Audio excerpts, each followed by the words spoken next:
Hey everyone, let's continue with this chapter 8 packet. It's page 5. Let's try number 4. So we have the mean score for 50 male high school students, 21.1. Okay, so I'm going to use my n sub 1, 50.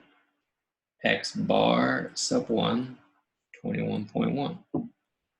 And then assume the population standard deviation, that's a sigma, is 5.0.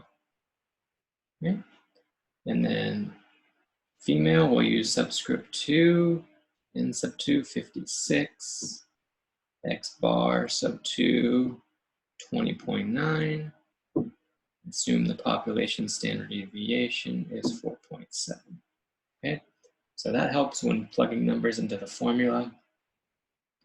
At the 1% level of significance, test the claim that male and female high school students have equal ACT scores. Okay, so the claim is mu1 equals mu2, and that will be an H sub 0 because of the equal symbol. HA is that they're not equal to. So we have a two-tailed test. I can verify that both ends are at least 30, and we have random independent samples. We can assume that, okay? So let's get right into finding the z-score. This one, the z is going to be, so we're taking x bar 1 minus x bar 2.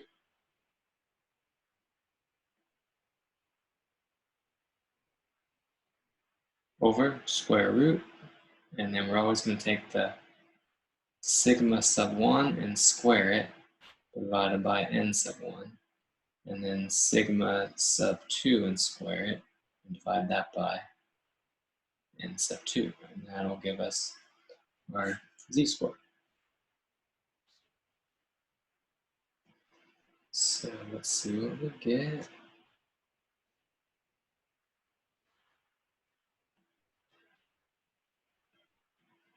What I'm getting is about 0.21, which seems like a pretty low z-score, doesn't it? So hopefully I entered that in right. I have to double check that, make sure. Okay, next, let's do the critical value. So this is a 1% level of significance in a two-tailed test. So critical values are easy because you have that little table. Critical values for a z-test. 1%, two-table, we're just going to go plus or minus 2.576. Okay. So,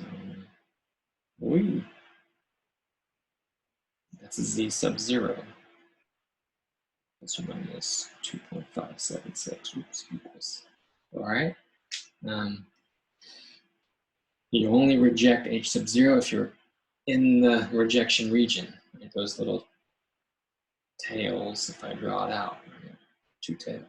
And those tails are defined by those critical values. That's 2.576, negative 2.576.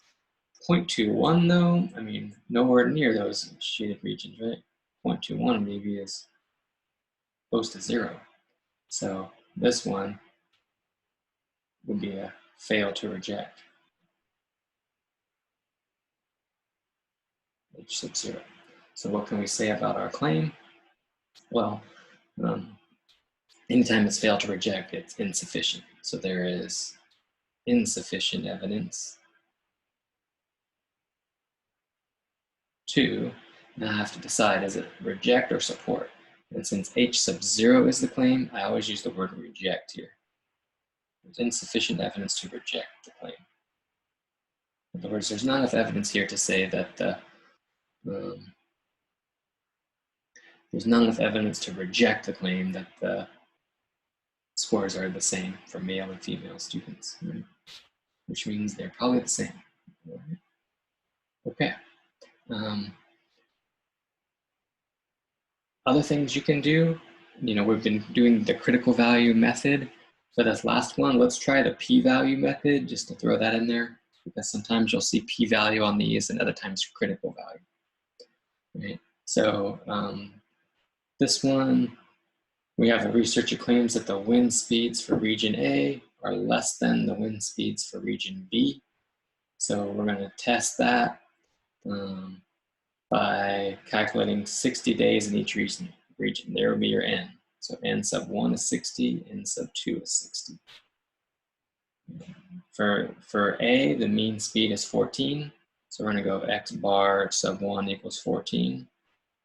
Or you could even do x bar sub A if you want, but you'll notice in this textbook they always do sub 1, sub 2. Okay, so we're going to assign sub 1s for the A.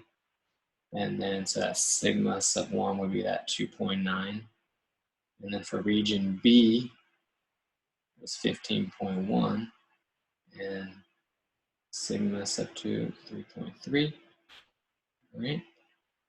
Get my claims going here. The wind speed for A is less than the wind speed for B. Mu sub 1 is less than mu sub 2 is the claim. A less than B. H sub O will be greater than or equal to. So we have a left-tailed test on this one. All right.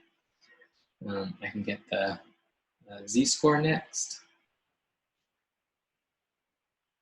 So I subtract them. 14 minus 15.1, subtract the sample means. Square root, I'm doing sigma squared divided by n for each one. Sigma squared divided by n. And there's your calculation. Now, if you're putting it in your calculator, get those parentheses around the top. You can put it all in at once.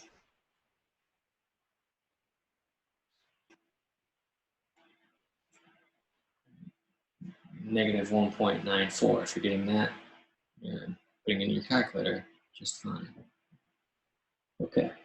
Now let's go p-value. Okay. So p-value method, you've got to get your standard normal distribution table out. So let me just bring that up.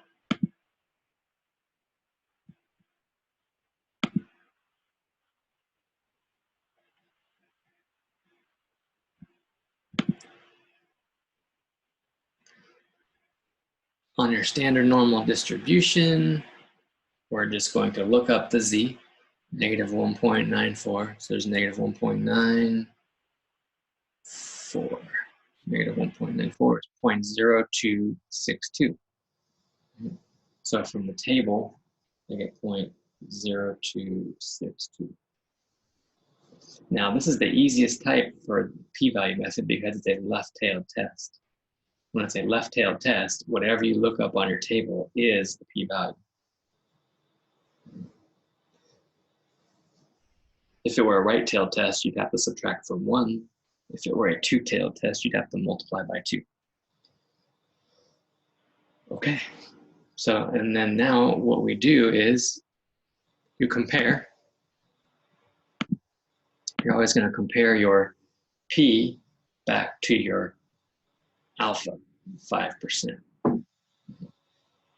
So notice here, p is smaller, about 2%, right, compared to 5%.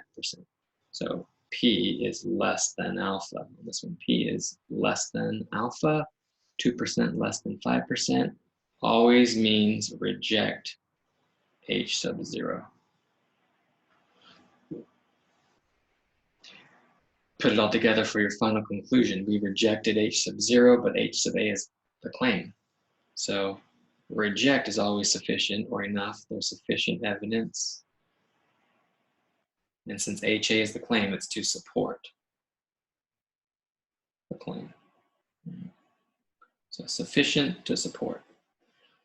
And we're done. Okay, those are the steps. One more thing we'll look at here is, could we do this in StatCrunch? We'll try this one real quick. There's a StatCrunch feature. So I'm going to go back to my desktop and pull up StatCrunch for that.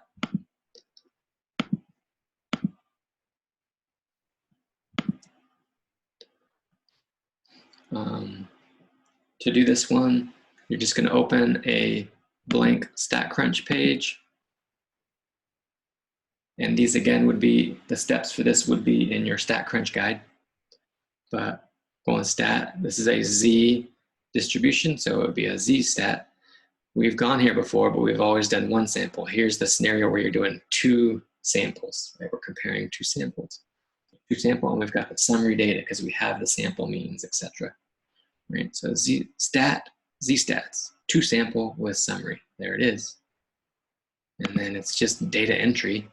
So our sample 1 mean was 14. Oops. Our standard deviation, 2.9. And the size is the n, 60. For the sample B, which was region B, the n sub 2's 15.1. Standard deviation, x bar sub 2, 15.1. Standard deviation, 3.3. And the size was 60.